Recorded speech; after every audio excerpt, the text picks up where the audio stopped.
Tanpa memperdulikan hujan yang turun, Bupati Nganjuk Novi Rahman Hidayat melakukan inspeksi mendadak ke proyek pembangunan pedestrian di Jalan Ahmad Yani, Kota Nganjuk. Hal itu dilakukan guna memastikan proyek pembangunan pedestrian yang mencapai anggaran 8 miliar rupiah dikerjakan dan menggunakan material sesuai spek yang telah ditetapkan pemerintah Kabupaten Nganjuk. Dengan didampingi Wakil Bupati Nganjuk Marhen Jumadi, Bupati Nganjuk memeriksa dan menyusuri sudut demi sudut pengerjaan pedestrian dari selatan alun-alun Nganjuk hingga Taman Nyawiji. Dalam sidak proyek pedestrian di Jalan Ahmad Yani, Kota Nganjuk, pihaknya memastikan semua fasilitas yang dibangun tidak ada persoalan, mulai dari material pembangunan, pedestrian hingga saluran air dan gorong-gorong dipastikan tidak ada kesalahan, termasuk kabel lampu penerangan di sepanjang pedestrian berstandar semuanya. Pihaknya juga meminta agar dijaga kebersihan pedestrian setelah selesai dikerjakan. Sisa material pembangunan harus dibersihkan semuanya sehingga tidak masuk ke gorong-gorong yang bisa menyebabkan penyumbatan. Dari sidak yang dilakukan, Bupati diketahui pembangunan pedestrian sepanjang Jalan Ahmad Yani yang hari ini telah mencapai 85%. Diketahui nantinya pedestrian di Jalan Ahmad Yani ini akan dijadikan ikon Kabupaten Nganjuk bersama Taman Nyawiji dan alun-alun Nganjuk.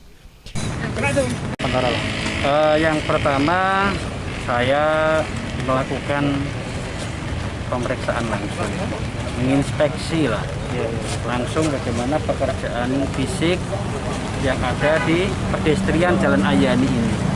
Gorong-gorongnya seperti apa, buangan airnya ini tersumbat apa enggak. Kemudian juga pekerjaannya sudah memenuhi standar yang ditentukan, spek-speknya apa belum. Ini saya pantau. Bahkan tadi kabel juga saya lihat SNI apa enggak kabelnya, pakai ketentuan spek-spek apa enggak. Terus kemudian juga finishing kualitasnya seperti apa, sehingga dari sini saya bisa memberikan evaluasi kepada Perkim untuk diteruskan pada rekanan, supaya evaluasi saya ini nanti menambah evaluasi dari Perkim untuk lebih bisa disempurnakan pekerjaan pembangunan pedestrian. Hasilnya Pak dari hasil ini gimana? Sudah sesuai dengan spek atau bagaimana? Kabel sudah sesuai dengan spek. Terus kemudian juga pekerjaan dalam sudah sesuai dengan spek. Ini tadi dari hasil saya melihat pada prinsipnya pekerjaan ini sudah cukup memuaskan dari spek yang ditentukan oleh pemerintah daerah. Pengerjaan pedestrian di sebelah barat penyambungkan Taman Nyawiji hingga alun-alun ditargetkan selesai akhir tahun ini, serta nantinya dilanjutkan tahun 2021 di bagian timur dari Sungai Ploso hingga alun-alun Nganjuk. Diharapkan nantinya dari pembangunan pedestrian Jalan Ahmad Yani dengan pendataan kota baru, dengan penataan kota yang baru dapat memberikan ruang terbuka hijau di tengah kota, serta dapat menaikkan ekonomi warga masyarakat Kabupaten Nganjuk. Selain itu, dengan adanya pedestrian di Jalan Ahmad Yani, masyarakat dapat melakukan aktivitas berjalan kaki sehingga dapat menyehatkan dengan menikmati pemandangan kota Nganjuk, sesambil berbelanja di area pedestrian sehingga roda perekonomian dapat berputar. Dari Nganjuk, Jawa Timur, Tim Liputan SRTV.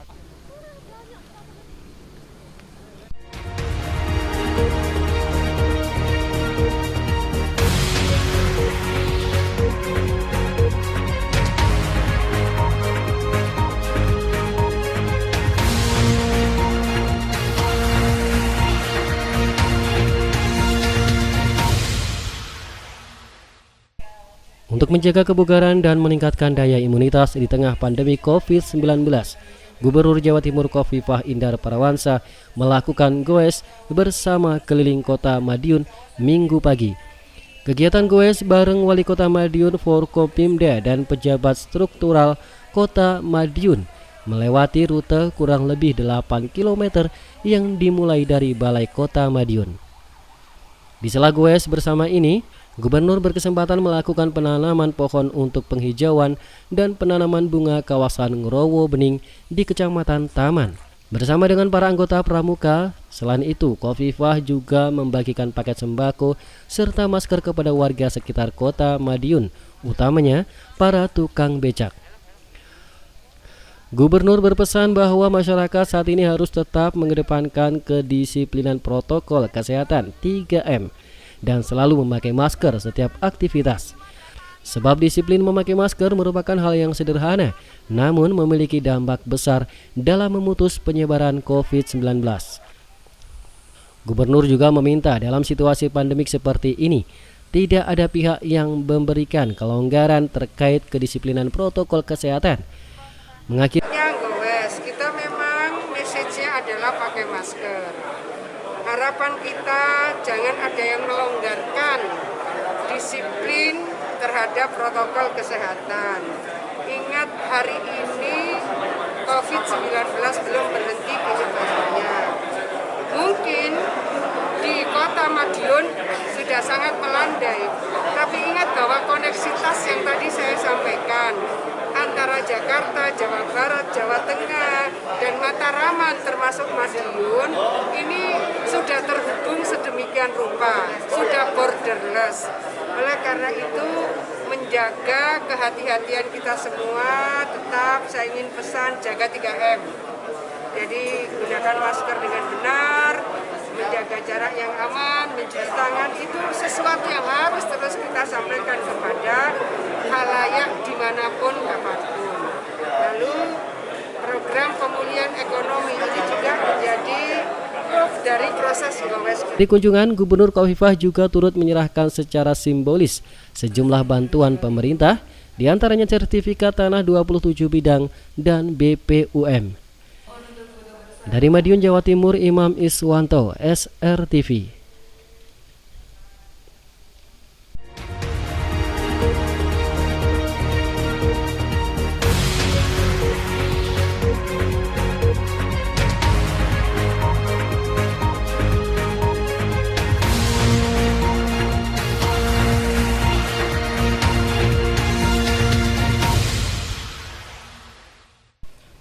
Pandemi COVID-19 belum berakhir, angka persebaran virus corona semakin meningkat setelah pemerintah mengeluarkan kebijakan baru era new normal atau adaptasi kebiasaan baru.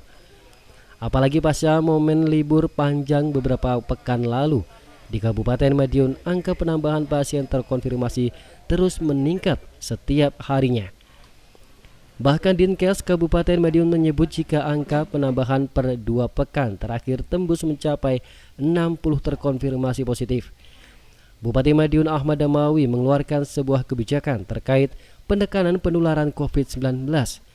Pihaknya menginstruksikan membuka layanan rapid test gratis bagi masyarakat yang ingin bepergian atau ingin berangkat keluar kota. Layanan rapid test gratis akan serentak dibuka di setiap puskesmas yang tersebar di 15 kecamatan. Kita akan buka layanan di puskesmas. Layanan bagi yang bepergian, berangkat dan pulangnya diminta rapid di puskesmas dan atas biaya pemerintah kabupaten. Asalkan yang mau bepergian itu menunjukkan surat dari desa bahwa dia betul-betul mau bepergian, dan regulasi itu hari ini disusun tentang bagaimana penanganan itu. Dan selanjutnya kita juga harus menghindari klaster instansi dari tingkat kabupaten sampai tingkat desa. Nah, peran desa di sini nanti. Peran desa pun juga harus menjaga lingkungannya masing-masing. Dan arah misalkan nanti perlu katakanlah kita buatkan, katakanlah fasilitasnya kan sudah ada untuk bagaimana kita itu melakukan treatmentnya, perawatan di rumah sakit itu, rehabilitasinya siap.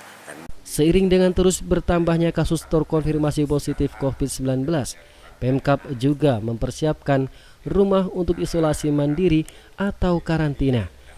Dari data Dinas Kesehatan Kabupaten Madiun, jumlah angka konfirmasi mencapai 240 kasus. sedangkan yang saat ini dirawat mencapai 43 pasien dan isolasi mandiri 2 orang. Selesai isolasi 181 orang dan pasien terkonfirmasi positif COVID-19 yang meninggal mencapai 14 orang. Dari Madiun, Jawa Timur, Imam Iswanto, SRTV.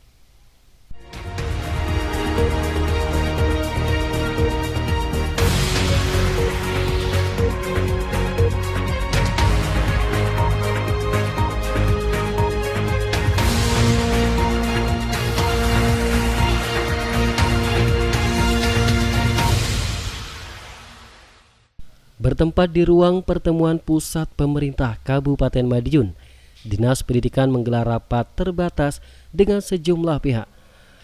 Rapat yang dipimpin oleh Sekretaris Daerah Tontro Pahlawanto tersebut berfokus pada pembahasan wacana penerapan pembelajaran tatap muka terbatas. Wacana pembelajaran tatap muka yang akan diberlakukan bagi siswa-siswi SD SMP tersebut akan direalisasikan pada bulan Januari awal tahun 2021 atau semester genap. Sebelum mulai didik akan melakukan persiapan simulasi di masing-masing satuan pendidikan dengan penerapan SOP protokol kesehatan. Sekretaris Daerah Kabupaten Madiun, Tontro Pahlawanto menjelaskan, Pemkab Madiun juga telah menginstruksikan kepada seluruh sekolah untuk mempersiapkan secara teknis sarana dan prasarana protokol kesehatan dalam melaksanakan kegiatan belajar mengajar tatap muka. Dari Satuan Gugus ingin menegaskan bahwa 1 Januari diberlakukan tatap muka tanpa pengecualian telah menerapkan protokol kesehatan yang ditetapkan sebagaimana keputusan Menteri keputusan Pak Menteri itu. Pak, ya kita siapkan, kita mau simulasi persiapan di masing-masing satuan pendidikan. Kita siapkan, kita rapikan, buat SOP, aturan yang harus dipenuhi. Berlakukan semua murid. Semua murid ya. Semua sekolah juga semua berlaku. Ya, semua sekolah. Sebenarnya gimana itu Pak? Separuh dulu setiap hari berganti. Menurut Anu 50% yang terbaik. Maksimal 50%, jadi bergilir. Selain menggelar simulasi sebelum dimulai kegiatan pembelajaran tatap muka, juga harus ada kesepakatan antara guru dan wakil murid mengenai aturan pembelajaran. Rencananya untuk pelaksanaan rapid test bagi guru dan murid yang berjumlah kurang lebih sekitar 75.000 orang. Saat ini Dindik masih menunggu kebijakan dari Bupati Madiun Ahmad Damawi. Dari Madiun, Jawa Timur, Imam Iswanto, SRTV.